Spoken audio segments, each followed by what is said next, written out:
बानी पाकिस्तान तहरीक इंसाफ पीटीआई इमरान खान की बहन अलीमा खान का कहना है कि 190 मिलियन पाउंड रेफरेंस का फैसला सारी दुनिया में मजाक बन गया।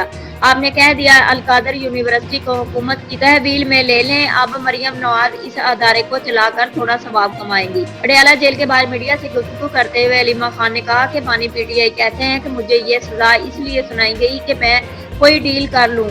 उन्होंने कहा कि मैं कोई डील नहीं करूंगा, मुकदमात का सामना करूंगा। अलीमा खान ने कहा कि बानी पीटीआई ने कहा इस फैसले का मुज़ाकराती कमेटी से कोई तल्लुक नहीं। हाई कोर्ट में जाकर ये सारा केस मजीद खुलेगा, सारे नाम आप फिर से सुनेंगे। उसने कहा है कि ये मैं खुद चलाऊंगी, तो क्या पता आपका ख्वाब अब मरियम नवाज अपना रही हैं, तो कोई बात नहीं, उनको भी थोड़ा सवाब कमा लेने दें।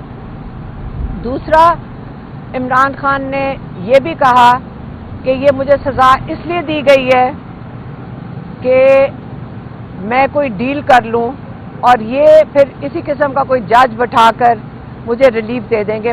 उन्होंने फिर से बड़ा क्लियरली कहा है कि मैं कोई डील नहीं करूंगा, अपने केसेस का मैं खुद सामना करूंगा।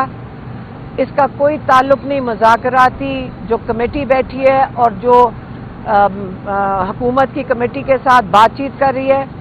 इमरान खान ने कहा कि उस कमेटी की जिम्मेदारी बड़ी वाज़ेह है, उनको दो मुतालबात के लिए बात करने का कहा गया है।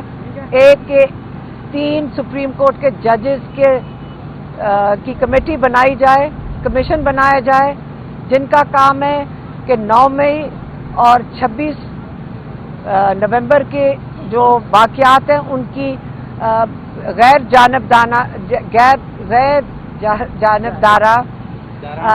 जानबदाराना तहकीकात करें, इंडिपेंडेंट इन्वेस्टिगेशन जिसको वो कह रहे हैं।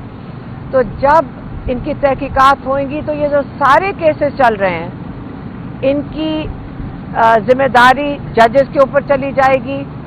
और दूसरा जो उनका मुतालबा है कि जो आपने सारे कैद में बेगुनाह लोगों को रखा हुआ है, जिनके ऊपर टॉर्चर हुए हैं, जिनके ऊपर जुल्म हो रहा है, आप इनको रिहा करें।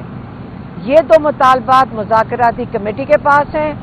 जो उनके अपने केसेस हैं उन्होंने बता दिया है कि ये मैं इनका खुद सामना करूंगा। उन्होंने ये भी कहा कि बुशरा बीबी को 7 साल की सज़ा दी गई है सहूलतकारी पे, तो ये भी समझाएं कि कौन सी सहूलतकारी है। ये तो समझाया नहीं है उन्होंने केस के अंदर जो उसका जो तफसील आई है। तो ये केस अब जाएगा हाई कोर्ट में। इमरान खान खुद चाहते थे कि ये हाई कोर्ट में केस लेकर जाएं और ताकि बाकी जो केस है ये आपको हाई कोर्ट में पता चलेगा। याद रखें ये केस कहाँ से शुरू हुआ है। ये केस जरदारी साहब की सहूलतकारी मलिक रियाज की, जिसके ऊपर उनको फाइन हुआ था, जुर्माना हुआ था सुप्रीम कोर्ट से, वहाँ से शुरू हुआ। और कहाँ पहुँचा था? ये पहुँचा लंदन, जहाँ पे मलिक रियाज ने रिश्वत के तौर पे हसन नवाज की अपार्टमेंट दुगनी कीमत पे ख़रीदी, जिसकी वजह से नेशनल क्राइम एजेंसी यूके ने उनके अकाउंट्स बंद कर दिए। फिर उनको इजाज़त दी कि आप अपने पैसे पाकिस्तान भेज दें, यहाँ नहीं आप रख सकते।